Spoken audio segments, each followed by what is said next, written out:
2 days later, Cody noticed many people arriving, everyone fussing about something.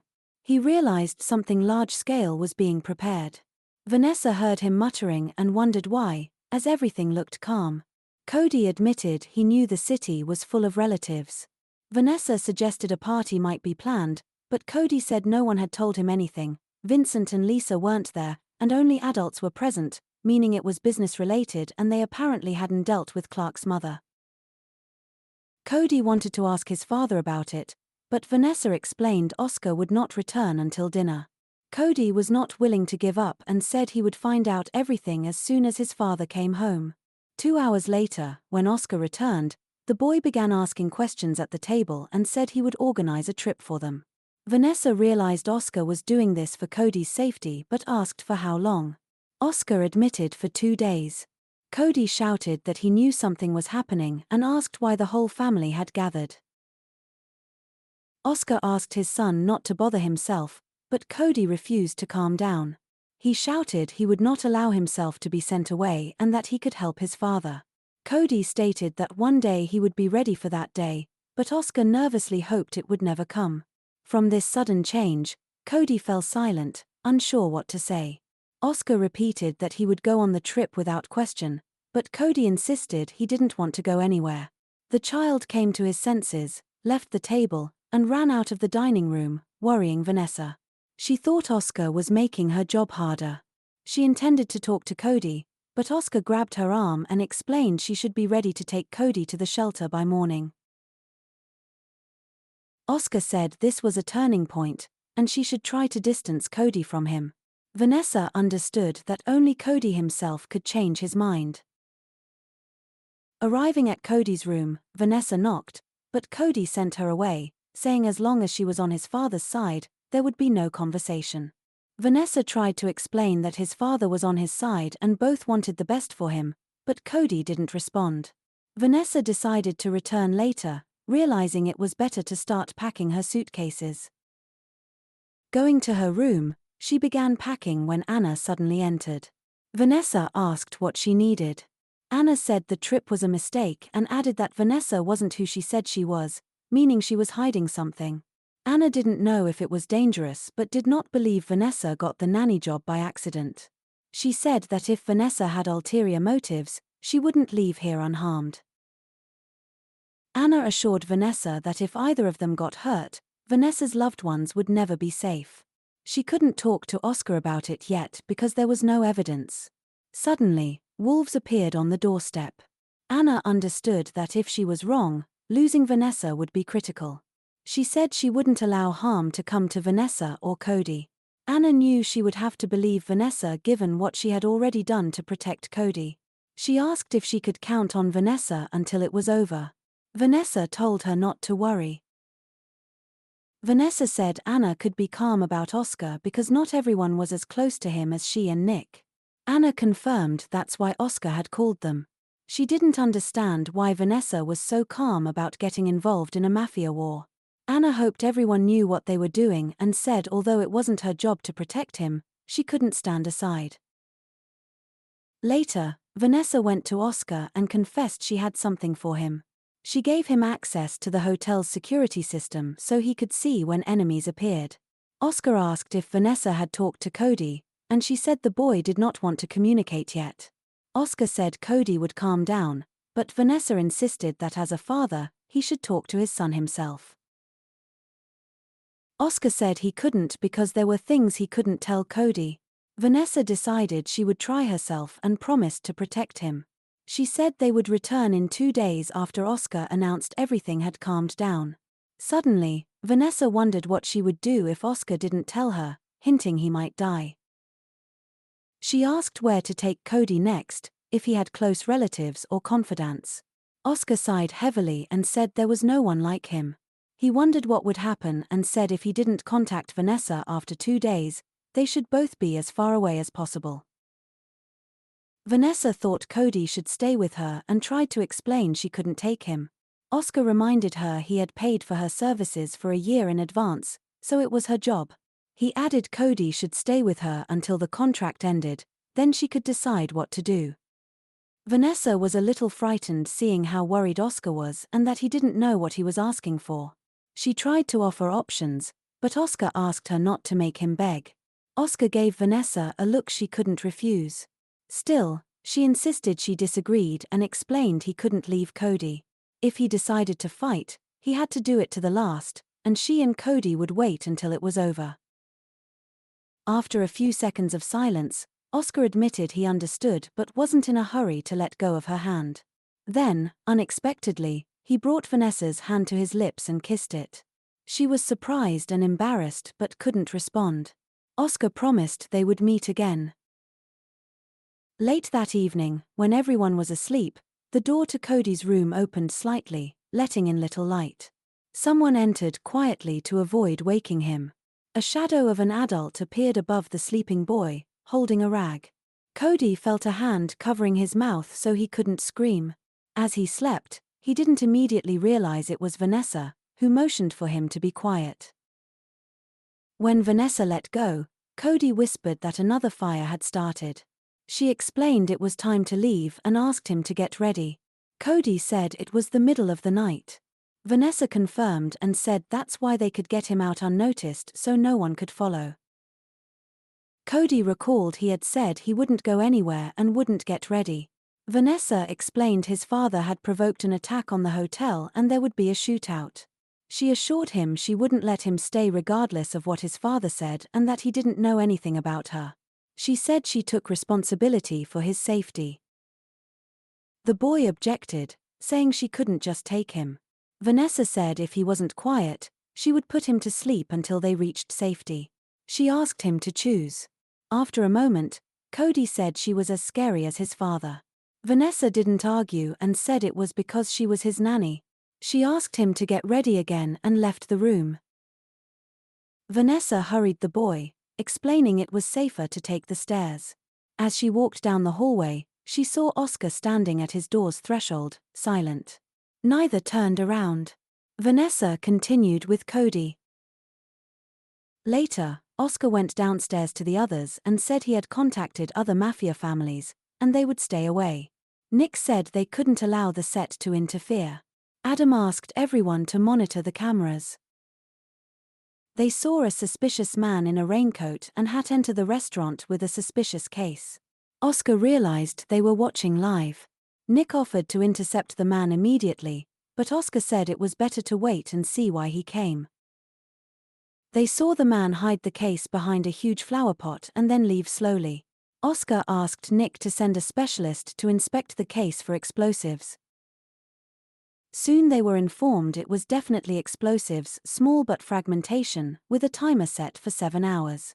Nick calculated the explosion would occur at 6 p.m., just in time for dinner. Adam remembered Oscar usually had dinner with Cody at that time. Oscar got angry, realizing someone was trying to remove his son. Nick was worried the attackers didn't even pretend to minimize damage. Nick said 7 hours was enough time to take the bomb out of the city and sink it in the river. Oscar said the bomb should explode here. Nick was shocked, not understanding why. Oscar asked to inform the hotel manager discreetly so no one else found out. Everything had to go according to the enemy's plan. Adam said the mobsters might notice no one would come for dinner. Oscar explained Colt's men would launch the attack thinking they had the advantage and try to finish them off before the police arrived. Oscar said when the attack began, they would destroy their opponents. He ordered everyone to assemble on the radio, adding Madam Colt's men would arrive in the evening. Meanwhile, Vanessa and Cody continued on their bikes. Cody wondered why they hadn't gone by car. Vanessa explained people knew what his father's car looked like and they didn't know where mafia spies were stationed. Cody was indignant about wearing plebeian clothes that seemed childish and stupid. Vanessa explained he'd be uncomfortable in a suit, and Cody agreed. Vanessa said to think of the clothes as a disguise so no one suspected someone from the Paralan family was hiding in children's clothes. She thought it was a lovely day to ride bikes and that their safe place was a cottage by the river. Vanessa said they could watch birds and feed ducks, But Cody didn't understand how to do this while his father was fighting for his life. Vanessa explained the best thing they could do was stay safe. The boy still disagreed, believing it was safest to be around his father. Meanwhile, Oscar prepared for the operation, and his men gathered weapons and supplies. Oscar took out his phone repeatedly, wanting to call his son but realizing he couldn't. Kyle approached and reported the enemies were close, telling Oscar to be prepared. At the same time, a relative suggested that Cody get out of there as far as possible while he could. But Mr. Paralan said his son had already gone to safety with Vanessa. Kyle initially didn't understand who he was talking about, then remembered it was the nanny he had met at that dinner. He added that they needed to stay away because the bomb could trigger more explosions. Mr. Paralan appreciated his concern and begged him not to proceed with it, assuring him the two were safe.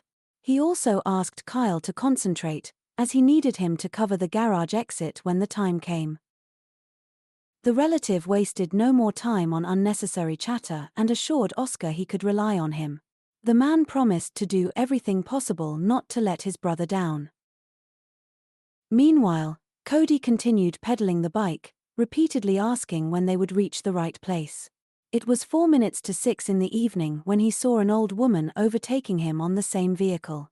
The boy couldn't believe he now looked weaker than some old woman. Then he saw a very small child pass him as well. Determined not to look weak, Cody pushed a little harder and soon overtook both, catching up with the babysitter. Vanessa offered to stop for a snack, and the boy was glad for a break. Dropping his bike, he prepared to eat sandwiches, which he didn't like much, but Vanessa revealed she had kept a package of chocolate milk, hoping to cheer him up. The boy was happy at first but soon disappointed when he realized the milk was warm. The nanny noticed and said if he didn't want it, she'd drink it herself. Cody objected loudly, claiming it was his. Sitting in a clearing, they had a small picnic. The boy asked if his father had called Vanessa. She explained that Oscar must still be too busy, but Cody worried something might go wrong and asked to call him. Vanessa reminded him Oscar had asked to call only as a last resort and told him not to worry.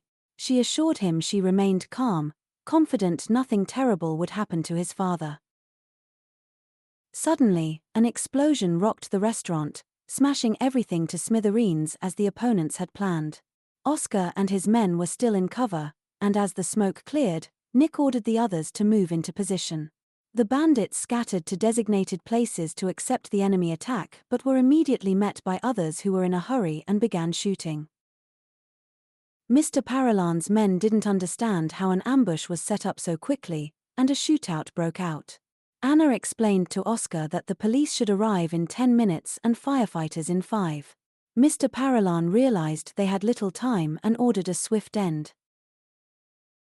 Oscar, Anna, and Nick opened fire on the enemies, sparing no bullets or effort. A bullet hit Oscar, but his relative barely dodged it. Anna made a trademark somersault jump while shooting at surrounding enemies. Madame Colt, hiding behind a large flower pot with a weapon, realized their plan was unraveling. From behind a pillar, she saw Mr. Paralan aiming at her, clearly not intending to waste time negotiating. Horrified, she prepared to take the bullet, but the flower pot behind her shattered instead. She knew Oscar never missed and understood it was a warning shot. She yelled at her men to retreat and headed for the nearest exit herself. Nick shouted trying to stop them, but Anna said it was time to leave since the firefighters had arrived. He realized she was right and couldn't believe Oscar let Madame Colt go. Paralan only ordered everyone to get out quickly, not explaining why. From his point of view, they had achieved their goal. Meanwhile, Cody kept asking Vanessa if his dad had called, unable to hide his excitement. Vanessa explained that the lack of news was good news, so there was no need to be upset. The boy insisted they shouldn't have left his father. The girl understood Cody was blaming her and said he had the right to do so. Cody felt he had to believe it was her idea and not to be angry with his father. Still, he knew it was actually his father's order to send him away. Vanessa asked him not to be so strict with his dad because he already worried a lot. Cody remained angry that his father didn't want to make him his right hand and forced him to stay away. He asked her to take him to drawing class and tell him nonsense about how great life is if you're not in a mafia family. The nanny assured him that wasn't true. Seeing how sad Cody was, she tried to comfort him and offered to tell him a secret. This piqued the boy's interest, and he prepared to listen attentively. Vanessa confessed that she had also grown up in a mafia family like him, and she too had felt sad. Cody was surprised and clarified if her parents were also mafiosi. The girl put her finger to her lips, signaling for quiet, explaining she hadn't told anyone before and asked if he could keep it a secret. He swore not to tell anyone, sealing the oath by linking their little fingers. He asked what her parents did, and she said they transported jewelry and money. She admitted they were killed in one night. Cody asked who had done it. Vanessa said it no longer mattered because the reason for killing is always the cycle of hatred, replaced by generations. She urged the boy to see what was happening to his father now. Someone believed he was wrong and attacked him.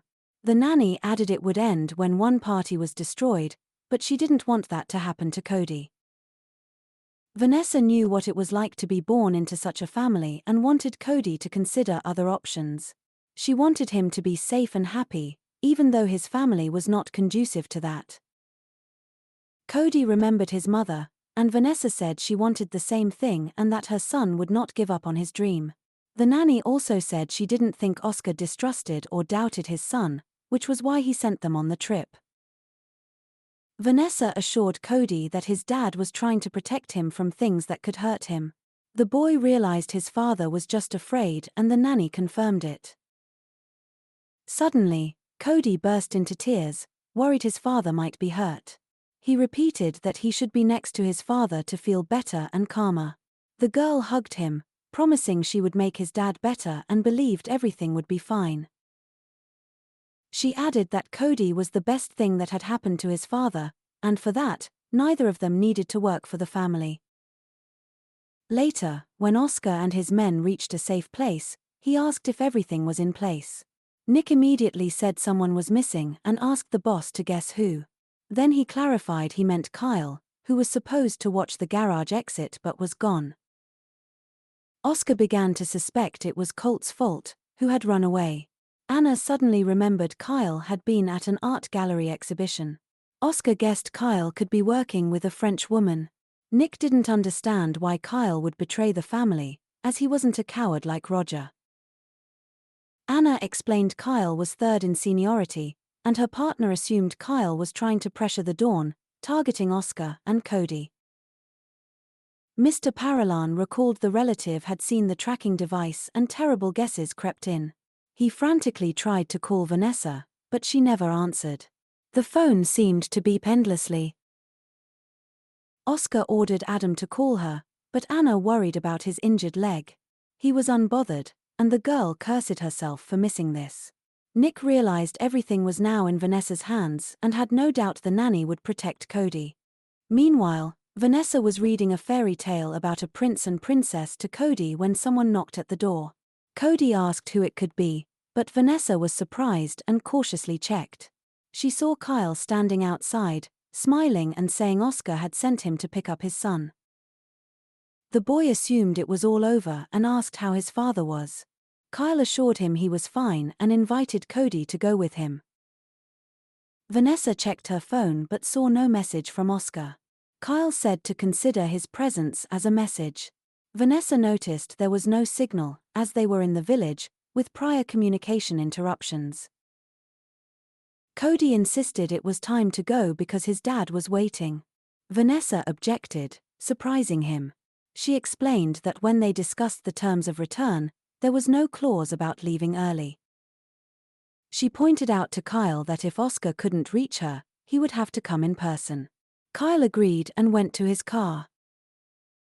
Vanessa was uneasy about why Oscar sent someone else if he wanted to hide their location. She told Cody it was worth leaving but worried that without signal, his father couldn't track them. They agreed Cody would stay until his dad returned, with Vanessa asking him to go to bed while waiting. She understood it wouldn't go smoothly and someone might fall asleep first. Kyle met with his accomplice and said the nanny would fall asleep first. They claimed it was time since the light was off and there was no communication, so she couldn't call for help. Kyle doubted, but his accomplices argued there was no other chance. After a moment, Kyle agreed and ordered his men to kill both the babysitter and the child.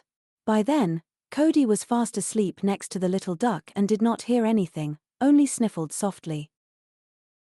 Outside, someone approached the house, and the shadow of an intruder appeared on the window in the moonlight. The man tried to lift the slightly raised window frame to enter, but it resisted.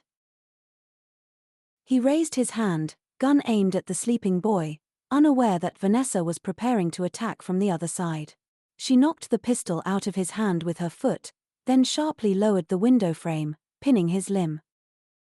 Cody woke from the noise, frightened but quiet.